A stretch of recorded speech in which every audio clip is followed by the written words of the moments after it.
Everybody, my name is Robbie Johnson. I am a lifelong North Mondalean. I grew up in North Mondale, born and raised 1981. I work at the Firehouse Community Arts Center as an outreach community coordinator. I'm boots on the ground. I do a lot of meeting and building relationships in my community and coordinating events, outreach, meeting with residents, elected officials, stuff of that nature. But I've been a girl who liked to be outside and talk to people my whole life. So I just wanted to do a small introduction. Come on in, if you wanted to. Okay. I just wanted to do a small introduction to let you guys know who was going to be doing the workshop today. It's a pleasure to see y'all faces. Today we're going to be talking about weaving a community of care. And I am very excited about that because that is my thing. I want to rebuild the village. I just want to ask you guys, what does weaving a community of care look like to you? And if anybody want to answer? I just pick on Michael since he came to mind.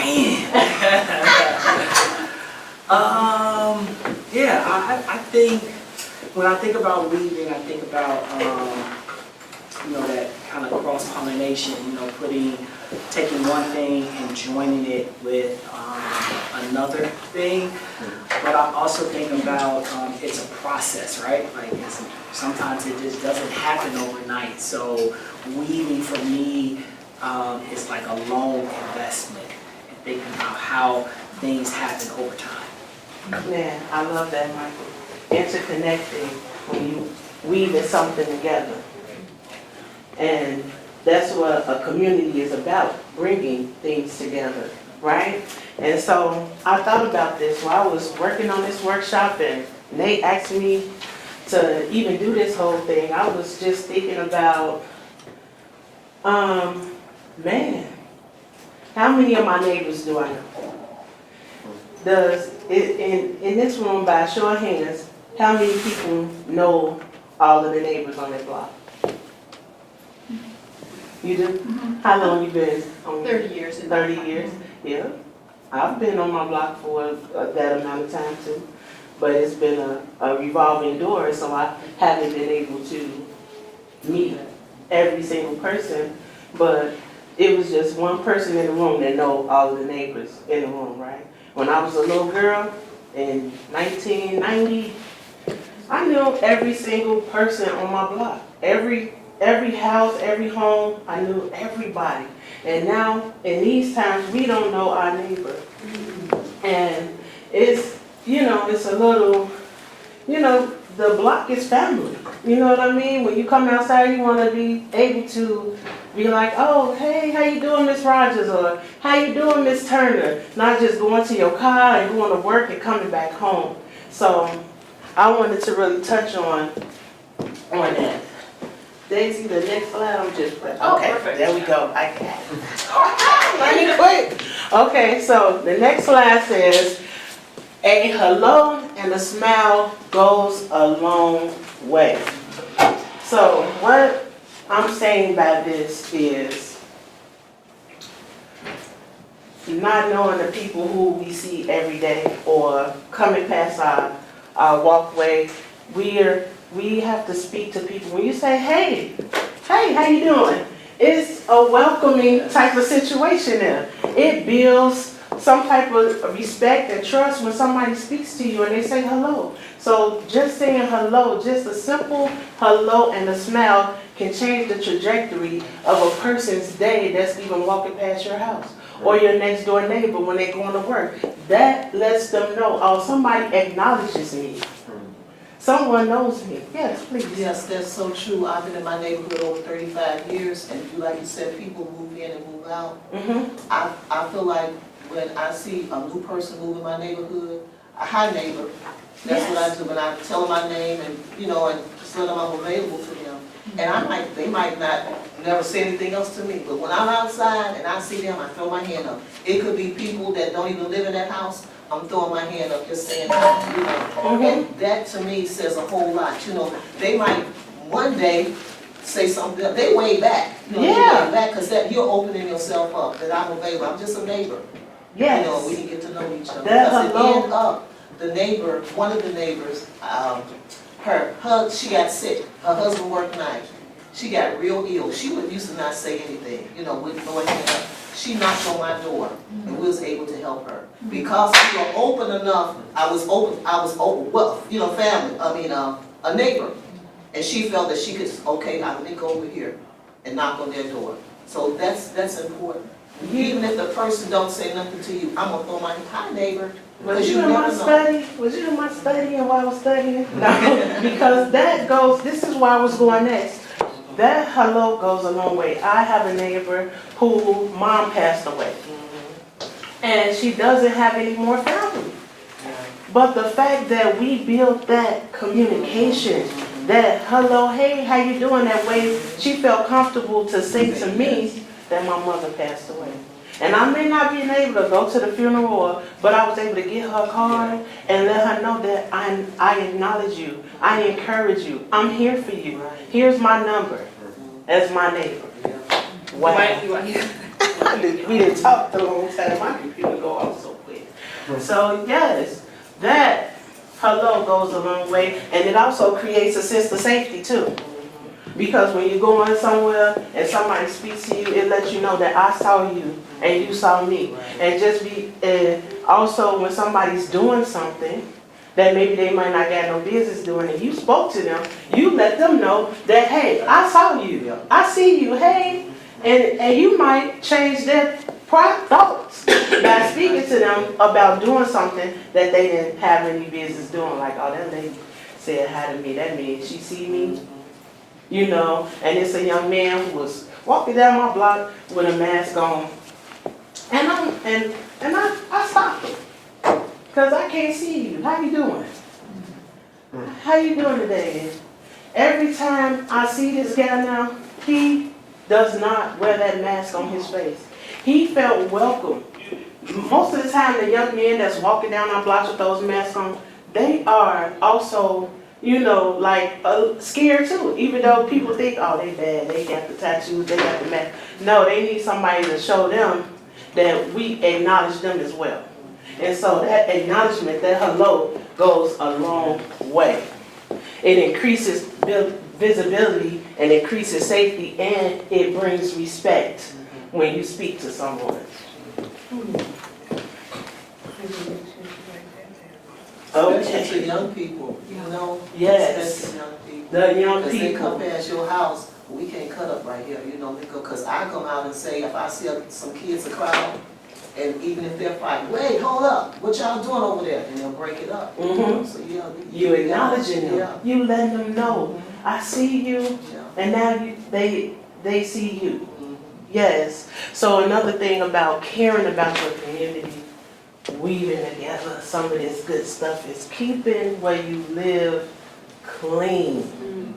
A lot of times if we got trash on the block and it's looking messy, we attract mess. When it's clean, we're gonna attract cleanliness. People gonna come in and respect your block, your community, where you live when it's clean.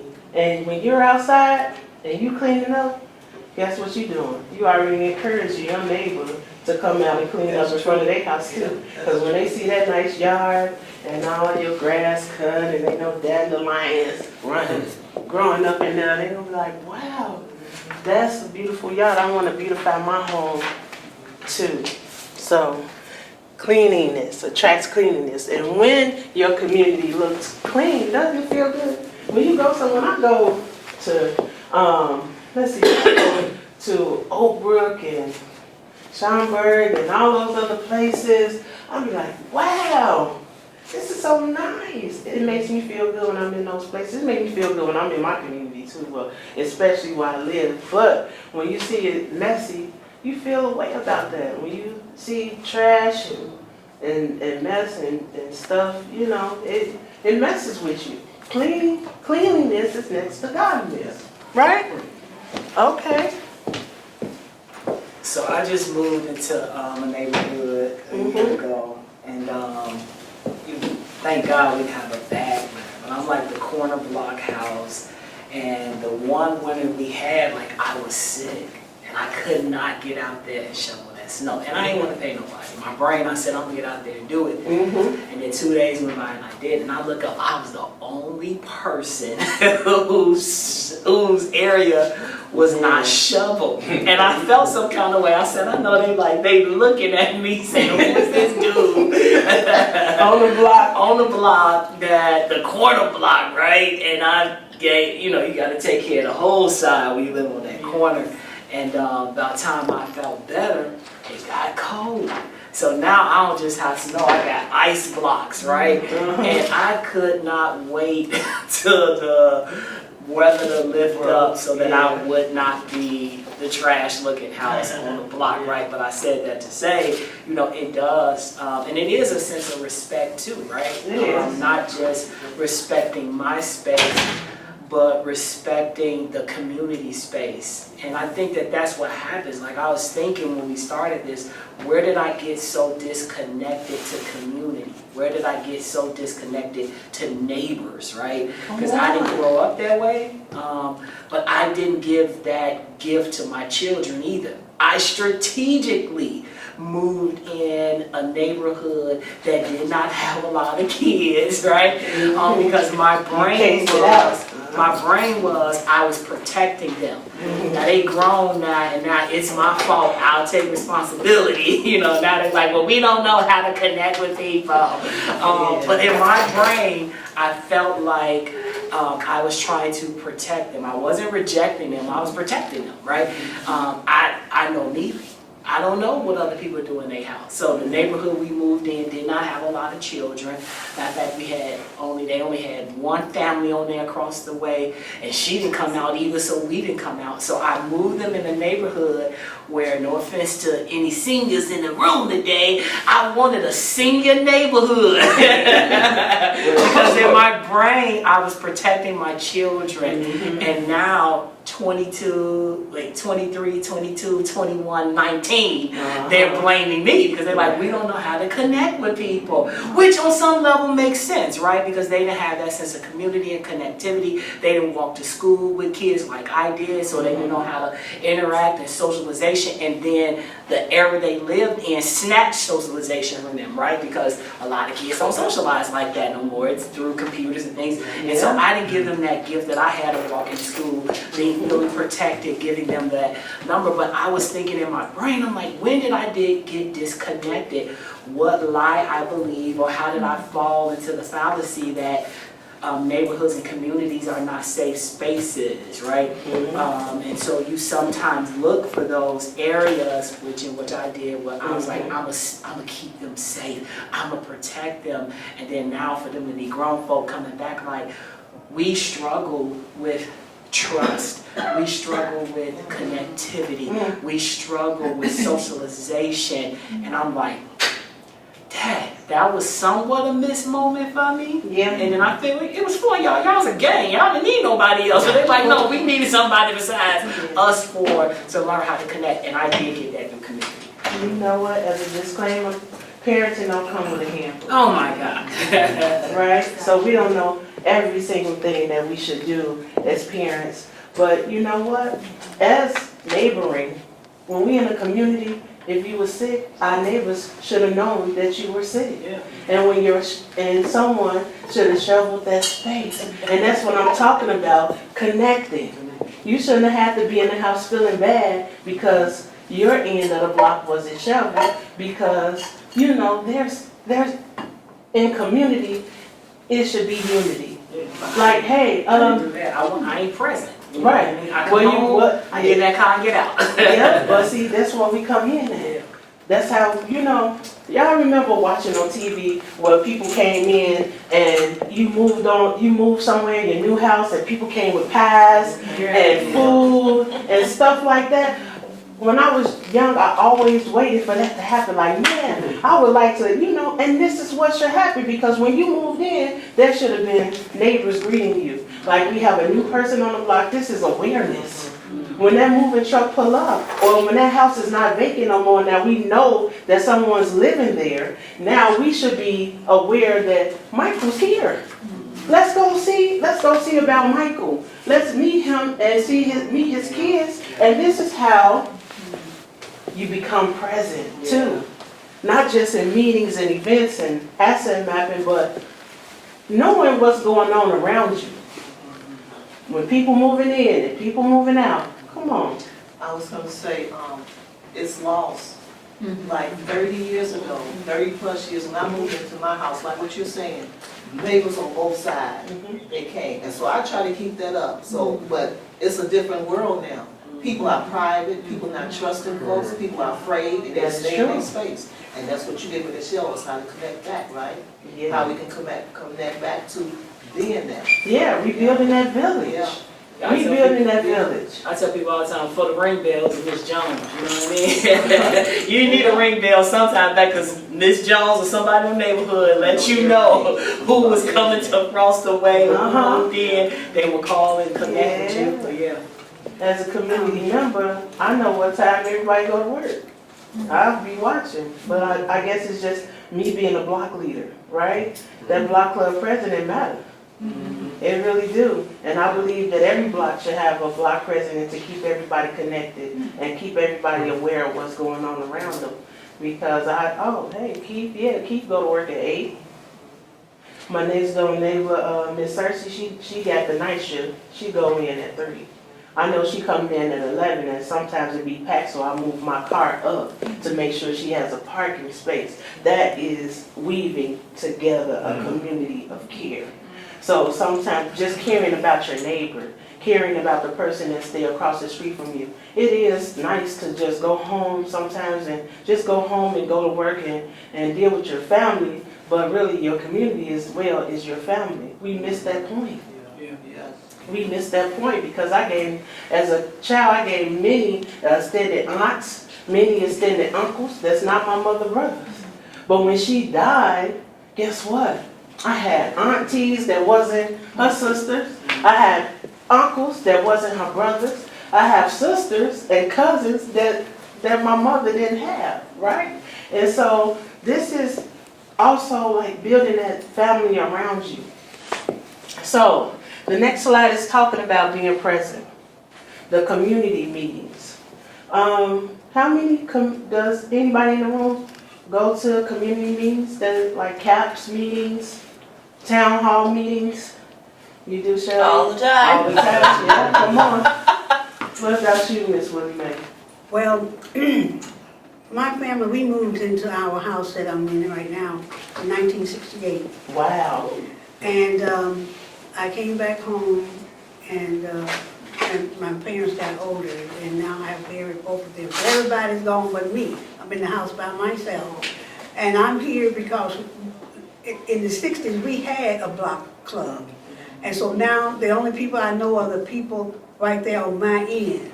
And I looked down and I was saying how, because I know one person will never be part of a block club, but that's okay. One monkey don't stop no show. That's right. So that's why I'm here, because as you said, knowing the language and knowing some things, because I know that I believe it's important. It's going to be more important now than it has before, that if we don't do nothing but have a telephone tree that we can call each other in case of an emergency. That's right. You know, so that's why I'm here to learn, because no, I don't, I'm going to the meetings.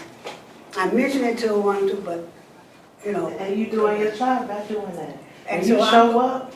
So I'm planning on trying to get something started. I got one lady, if she's still able, I believe she would, because I talked, the first training was saying, meet in, I'll have it open. I told her, hopefully we'll be able to get something done by July, because I'm going to need all that time myself, because I want to. But anyway, one person that, if we could meet in front of her address, but I know the last people down on the block, so that's my thing. I need to find out how I'm going to, so he told me when I got ready, he would help me get a flyer going. Well, But, look, that's the first step, Ms. Yeah, Willie Mae. That's yeah. how you do it. You just get started. So, And people that's like-minded, they'll start joining you. yeah, so that's, so yeah, no, but I go to meetings to get information, to be informed. Yeah, that's what you need. That's why I'm going. Natasha, what about you? Community meetings, community I events? just moved on into my new home. Okay. And so now, Has anybody greeted you since you've been? no, No. Yeah, well, whew, excuse me. I'm here for a church. I'm trying to get involved with my church community. I don't live in the community, but I'm trying to connect with my church community, you know, my neighbors in my church community. That's why I'm here. And I believe that even though it works, no matter what community, it's either church or your home church, community, it's gonna work. The tools that you're gonna share with us, it's gonna work as well in my church neighborhood, so. Yes, me also. yes. Well, being present is one thing. Getting to know whoever around you is information in every person, please. Yeah, my husband and I were kind of like, have a split personality because we are in the projects on the south side, all African-American community. And then we live on the north side and it's very different. Our neighborhood is very LGBT and white. And wow, I prefer probably the African-American. They're not as friendly, people are not as friendly, and so it's been harder. But we have found that we've done a lot of projects for homeless with our grandkids and stuff. When I enlisted my granddaughter a while back would put notes in we did the whole block. Do you like to contribute a coat or whatever? It was more for her sake, but the whole neighborhood jumped into that, my whole block, and we'd come out every day in the basket, and there was coats, and there was money, and there was this, and there was that. And so then there was something for the migrants, and there's something for somebody else. And now my whole neighborhood knows that if they have donations, they bring it to us. So inviting them into a space of contributing brought us together, even though we're all very, very different on the north side. And in our, I have cried in my neighborhood. I've been so lonely at times in the past because people do stick to themselves. And even this one lady, I thought, I think I've got connection. And the next thing I knew, she put up all her patio furniture so nobody could get on her front porch or she couldn't see anybody walking by. And I thought, wow, it's just, and when growing up in Canada, my parents were from the Netherlands, Holland. They immigrated to Canada, and every day at 11 o'clock, my mom had coffee with her Dutch neighbors. They brought their laundry, they brought their coffee here, and then they have coffee there, and they have coffee there. That is just so gone. But I think it could be brought back on a block. If you had 4 o'clock is tea time, anybody in the neighborhood can come over for tea and just start. Or I heard of one lady who had a big painted tulip, like really tall. She invited the neighbors over for dinner, and then she brought out the tulip and said, okay, who's next? If you put the tulip in your front yard, everybody will know they can come to your house for dessert, and they just kept passing the tulip around, and it created community. And another white couple in a not easy community either, they just put several lawn chairs in their front yard, and they would sit out there every day and welcome people, hey, come have a seat, want to get to know you, and develop community on her block that way. Just simple things like that. Wow. Yeah. That's amazing. That tulip idea. Wasn't that, I love Yeah. that too. Yeah. It doesn't have to be dinner, it could just be dessert or tea Yeah, time. it could be anything, right? Yeah. So I love that. I love that, and it starts with us. And it's somebody else that's in home, that's alone, that wants to have Yeah. companionship and relationship, just to meet other people, to have a conversation, Yeah. just somebody to speak to them. That goes back to that hello. And we That also smile sit and on the face. front porch at Yeah. night to eat dinner in the summer, all through summer, so we can talk to people as they go by and Yes. welcome their dogs, have treats, and then you get to know the owner through their dogs. It used to be through their kids, but now their kids are Their dogs. their dogs. Oh, and you know their dog's name, and then they love you. And, yeah, it's like you said, it's being present and being available, Yes. and the smile. Yes. Because most of the time, that thing is always go out. But being present into those places, you'll meet other people that share the same values, share the same morals as you, that want to develop the community. And that's all about networking. Just like in this room today, I'm sure that you learned something from somebody else. Like I just learned from you about the tulip. I may use that idea on my block. This all gathering is also a part of weaving a community of care. Yeah, I'm so excited. I love being in a community. I love helping people. I love getting to know people. Well, the other is thing in the- our community too, since we started first with the homeless, now we're doing, they all know we're doing Bible club in the projects. Mhm. So now my neighbors are saving toilet paper rolls and bottle caps for crafts for our kids. And so, yeah, I'm always finding stuff on the front porch, or now they know, and they're all contributing to the community down there, which I just absolutely love that. People want to help.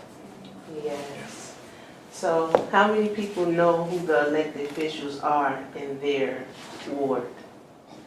In the room? Minus you, Tom. Okay. Okay, minus you too, because I see you. You somebody over there, Shelley. You know, your alderman, but, You know your alderman, what about your state representative, yeah, we Your know their commissioner. names. your, who else, your, I don't know the commissioner, but I know their names because I'm writing, I'm doing witness slips okay. about the things that are going on in Springfield.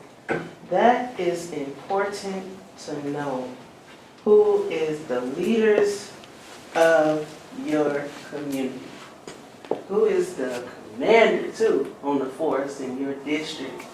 What beat are you in? Knowing who are the leaders in your community is so important because they are working to make your neighborhood better. They are working for you to make your neighborhood better.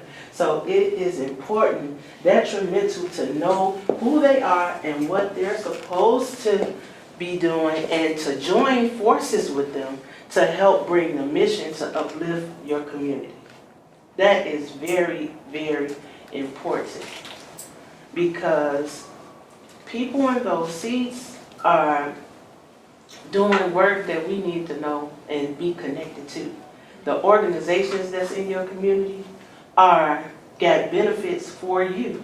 They get funding in your communities to make sure that they service you with food pantries and other things, all type of stuff, mental health. It could be somebody that is having issues at home. We need to know what our local organizations do, what our elected officials do. I call this community asset mapping too, like finding out where is everything at around me. Where is the health center? Where is the fitness center? Where is this? Where is that? Everything that you need. Where is the healthy food? Where is everything? We need to know where it's at. And we need to gather as residents to make sure that we making sure this stuff is happening and what people say they're gonna do, that they do it, because the power is within us. I'm not saying we need to go rah-rah and protest, but we need to hold hands and we need to make sure that what our tax dollars go to is going to. Yes, please. Civil leader, right, civil, what's his name, in the first session, is it John Jones? John Jones was the safety community Yes, coordinator. it was interesting to find out that if you, because we try to do some things in the church community, having not block parties, but opening up, doing something in there for the church to do. And we needed, the picnic tables. Oh, Okay, yeah. so that was good to know that you can go, Yes. I can reach out to him and he got, we can get things like that. And also, since I've been in I'm in the West Pullman community area and my church. And just to be a part, I'm trying to be a part of the community. It's not my home community, but it's a church community. Okay. And I want to be involved in it. And I had found out, because I was doing something with the youth, and to find out so many organizations that's available, free Yeah. things, it's amazing. Yes, for So your many, children, yes. so many, for us to be so lacking in the community. We're lacking of those, we feel we're lacking because we don't take. We don't know. Yeah.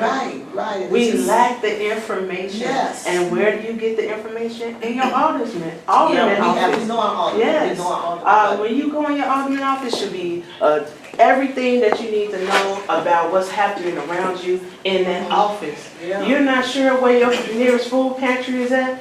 Mhm. Go to your alderman office and find out. They know that. Oh, the food It's pantry it's here. just amazing, here, I'm just here. so, just. Yes. so impressed with the fact that there's so many organizations that are available, free. Yes, free. For the At the young people, school. for all ages, yeah. Mhm. So, yeah. After school programs for your kids, it's Mhm. stuff for you. It's stuff for everybody. Yeah. All the way from the elders to the babies. There are things for us to do. I know when I was growing up, I spent a lot of time in the park district. That was my favorite thing to do. It's not available in our community like it was when I was a kid, but it's still things that's happening. We might need more stuff, but we need to take, get with the things that we do have right now. Because some of these programs don't have nobody in them. I went to a meeting last week where the workshop was with elders, like bridging the gap between elders and young people. I thought that was just the most amazing thing. And they give you a gift card at the end. There was only 7 people in there with good food too. Most of these meetings feed you, and you get to meet people, and you get to talk, and man, you get to learn. That's my biggest thing, getting more information that I can give to people that I know, that I can come back and bring to others. That's my biggest thing about being present too. Like me being in those spaces, I get that information and I take it back. I give it to people. I pay for what I learn, and that is what we all got to do. Just imagine if, as a potluck of information, that everybody came in and gave something, put something in a pot that you didn't know. Man, you know what that'll do for people? Like, oh, and you went and told 10 more people, and it just spread it. Like what the kids call trending information. Just jumping off that idea, I'm a newer employee for the police department. I'm civilian up in 16th District. First day on the job I heard was, it was during COVID, we were doing our community conversations virtually, and one of the seniors had mentioned something about, lack of communication, not hearing about things that are going on in the neighborhood or with the district. And so ever since, it's been kind of my mission to send out an email, I don't call it newsletter, but it's like the things going on. Yes. And oftentimes I feel like embarrassed or I feel bad because the email is getting longer and longer, but I keep having people go, oh my gosh, thank you so much for your email. You're, bringing these resources.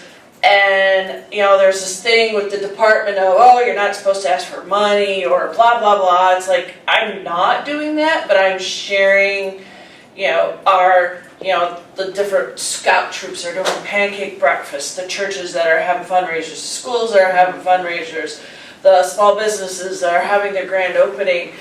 And I say every once in a while in the emails, is like bringing people together, getting people out, as she was saying earlier, and I'm hearing you guys, and some neighborhoods are more apt to get out, go hang out on the porch and get to know their neighbors. Where I work, not so much. It's more suburban-like, and it's like getting that information out to people, knowing what's going on at their schools, their parks, their libraries, their churches, their small businesses. I say the more people get out to know each other and build those relationships, ultimately the safer the neighborhood you'll have. So that's, creating emails or, creating that connection, that way helps slowly build and reinforce I agree 1,000%. connection, so. I agree 1,000%. That is part of it. All of this connects to public safety. Because if we're doing some of this stuff, then we can really keep our communities safe by learning the information that we need to help people to keep them from trying to rob and steal. Because it's things that youth can do other than be bad. We Right. have to make sure they know about it. There's other stuff out there. It's like Yes. definitely want to share, CPD related stuff, Mhm. but it's also important to share what else is going on in the community to support each other. So, Community conversations is like one of my favorite events on the police district. I make sure I'm in there when we come with our ideas, and a lot of people don't come. Please, sir. I would say this, Shelley, that I'm Sergeant Brown in the 15th District, Austin Community Police Nice to meet you, officer. One thing we all have to learn how to do, sometimes we have to play outside the sandbox. Can always play in the sandbox. For Austin, when we started being creative and seeing the reductions in crime, if I was doing 16, I just focus on the top 3 beats. Build those first. That's for anybody else who's in the district. Focus on where you get what. Me and your, we talk all the time. We always together. Where the issues are, and create, not a phone tag. So what we have created, we use a lot of, send out messages. Of course, you get our messages. I get y'all messages. Oh, okay. Yeah, I'm on the text. In order to make sure people are informed, because they don't use it for everything. Sometimes people get numb. Oh, this is art now. We know what you're gonna talk about. No, be creative in getting the messages out. And don't be scared to stop by your local police station, because they have a lot going on that beneficial to you and me as well. Because the tulip is already stolen. So Let me find out you gonna say tulip idea too. I'm just Okay. stopping in and saying, hey, it's great. And I didn't know nothing about this, to be honest. Oh, goodness. Thanks for stopping in, officer. Y'all have a good one. Yeah. You wanna say something, Bert? Can I say something? Yeah. I think this is I'm just taking a lot in right now. As you can Okay. see, I'm a bit younger. Okay. I'm 22. I'm at college at the Moody Bible Institute here in Chicago. Wow. Yeah, I live in Irving Park area. I have Okay. a church over there. And I do think that my community is also kind of like what Nelly was describing, very closed off, very private, very like no one is really doing things. But it's kind of weird because like you have like different, like you go a block over and they have like block parties, Man, like all it be these like different that things. sometimes. And like they have a community, like a neighborhood watch, and then you go a block over to our block and there's nothing. Everybody quiet, no. Quiet, it's like we're like the reserve block on, yeah, and our church is right on the corner, right there, like right down the street from my house. Wow. And I'm just trying to like get some ideas on how we can implement more into our community, seeing that our church is right there, you know, making our church known to people, because I think that's something that we don't do enough is, they don't know that the church is there. They don't know about that opportunity, they don't know about that, and we need to outreach and go out to them, because they're not going to just come to us, right? And we can't just sit around twiddling our thumbs. Can I offer some ideas for that? Yeah. So, we're talking about getting out and knowing who's in your neighborhood and everything, and I will admit, I'm much better at doing it as part of my job, because I spend a lot of the waking hours and there, and I come and go in the evenings, at home, so it's not so much. But there's a church on my block that every summer does a block party. But then also in the district where I'm at, one of the churches, they open not just one, a couple of them open themselves up as more of a community center. So they find out some different resources and speakers and things and invite them to come and open up to, the community at large and, advertising through social media, reaching out to your police district or your other churches in the area, or your district's faith committee can get the word out as more of a community space, and it starts, getting people more aware of who you are, what's going on, and getting more people involved. That's great, yeah. I think, the hard part is getting everybody on board with that, because then people at the church are like, oh, I'm busy, like I got this life going on. Sometimes it takes one or two people to say, we're gonna do it. That's true. And then they see what's going on, and it's like, oh, and they jump off work. I wanted to share something. Oh, okay, go ahead. So this is more of a wise as a serpent, harmless as a dove. Oh. Hey, I've heard, you just mentioned Yeah. your leadership, and you want to be honest, so I'm going to tell you. Ask the question, if our church left the block, would anybody notice? And just tell them, hey, I heard that question, how would I answer that? And let them stew over what that means. and pray for it, pray Yeah. about it. That's one thing, North Lawndale has the Peace, the school, Peace, the yeah, Peace Warriors. Yeah, And North Lawndale. the person who asked that question was Pastor Gerald Smith. He's the person who does that.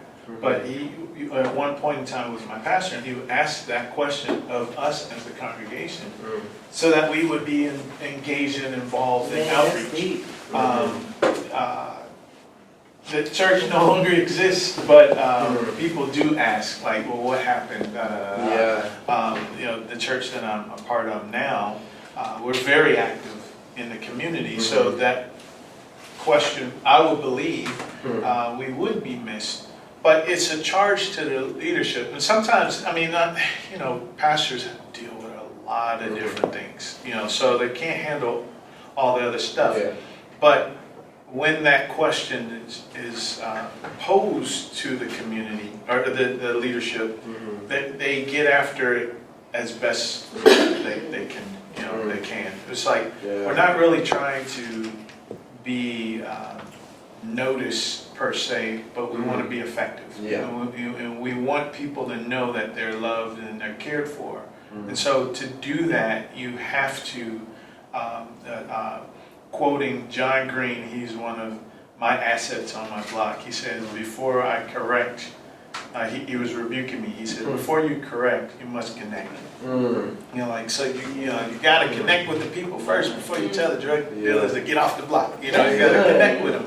It's like, so that pose that question to your leadership and see what the Lord does with it. Thank you, I appreciate that. Man, Tony, that was amazing. That was amazing. Say it one more just time so I can make sure I heard it right, because I'm going to church Sunday. Look, I want to talk to you, I'm in the West Pullman area too. Look, So and we I can do like, something else. look, I love what you said, Tony. And That don't say it was- again first, I can make sure. And there's the first one. Yeah. If our church left the block, would anybody notice?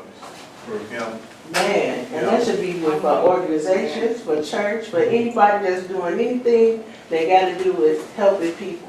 And in the organization that I work for at the Firehouse Community Arts Center, what Pastor Phil always tells us is more contact, more impact. The more you in contact, the more impact. But if we closed off, well, like I said, if we just get up and go to work every day and we don't talk to people, and I know that you're saying the people in the church might not follow you, but it's some people that want to be outreach. Yeah. That's not everybody feels. Yeah. Some people don't Exactly. like to talk to people, but there are people, and if it's only two of you, that's all it takes. Yeah. It really only takes one. Yeah. And you'll find others from that other block that's busting over there. They got all the block parties. You just find somebody to work with you in that space. Have something like in our community where there's darkness and there's things happening, we bring righteousness. We create a righteous agitation. We come with events that bring positivity in a place where people might have been selling drugs or having any type of violence, and we come and we bring, and when people see things happening, looking like, man, what's going on? Well, maybe, is that a hamburger? Yeah, let me go out there. Yeah, I'm telling you. And in the midst of breaking bread, listen, like, man, my husband mentioned that same verse to me before I left, Tony, because we was on the call together, and I told Tony, oh no, be nervous and this, and I was telling my husband the same thing, and he told me not to forget Matthew 10, this same verse you just quoted right now, about being wise as I can't read. Why is this a serpent and harmless as a Yes, he told me that today. He was like, everything that you do around that, and I was even reading in Matthew about love thy neighbor before I did this workshop, so that was amazing. That was good. So when I put this up to support local business, I was thinking about our communities and how many times the money is going out of the community. Does anybody know the top community, we got the Magnificent Mile, who is one of the richest communities in Chicago. And then the second one is Little Village. And you know why Little Village is successful like that? Because they circulate their money within themselves and that community. They do not play. They got stores on 26th Street, look like downtown. I go on 26th Street to spend my money. Cause I love being down there. It's good, fresh produce, food, and all that good stuff. So when you building that inside of your community, we have to spend with our businesses that's in the community, the businesses that live, they live there and they businesses is there. So that's what we have to build, and that's not an overnight thing, but it's something that we have to start taking steps towards, building that. Circulating our money amongst each other in the community. If Miss Jones sell cakes across the street, support her. We don't know, Miss Jones might be late on her rent. And she might be selling them good old pound cakes to raise the money to be able to pay her rent or her mortgage or whatever the case may be. So we have to pay attention. That comes with being aware too of what's around you, finding out like that snowball sitting on the corner, it's just those small things matter. You know, That matters. I hate to say it, but in my community, because I'm at 88th Creek here, there's 87th Street. I'm on the east of, I'm west of Stony Island. It used to be, you know, 87th Street was nice. Nothing is there anymore. I know, right? We don't have no businesses. And no businesses, because when I noticed it, the UPS, the FedEx, and Prime, Amazon, their trucks are up and down, because myself, They order. I don't have a car, so I order all my stuff. I order it. So that's where many of the seniors are. But it's somebody, Miss Willie Mae, that's in that community that's selling stuff. That small business that look just like us in this room. And they got stuff we just don't know about it. Yeah. And that's why it's good to find, you know, it's good to know like who's doing stuff around you. Like even myself, I try to build like a business directory of things that's happening in my community. It's a young man, not far from me, he sell barbecue. We sell barbecue. People don't know because it's not out, you know what I'm saying? But we're small businesses in the community. You don't have to go to McDonald's because we got a Big Mac on the grill. So that's what I'm saying, like supporting those local businesses, circulating those coins. Can I say something? Yeah, sure. Also too, we need to, even if the businesses, they don't live in the community, but they serve our community, we should support them, because if we don't, they leave the community. That's true too. You know, they'll leave the community, so we support the businesses that's in the community. Of course, we want to support the ones that live there.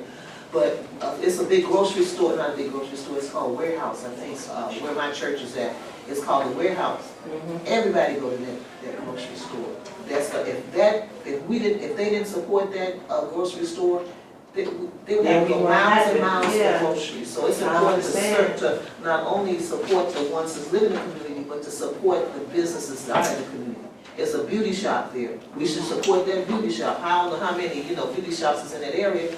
That's businesses that's in the community that can stay in the community. Yeah, I understand. I believe in what you're saying too. I think it's a great thing to support all local businesses. It's just even better when the business owner lives in the community. Yes, because when Walgreens left our community, I felt that. I felt that we lost 2 Walgreens, and you never know how much you miss something if you don't have it no more. Yes. So is there anybody in the room, it's lunchtime, that has any questions? Good job. Thank you. Oh, thank you, Mr. Henderson. All right.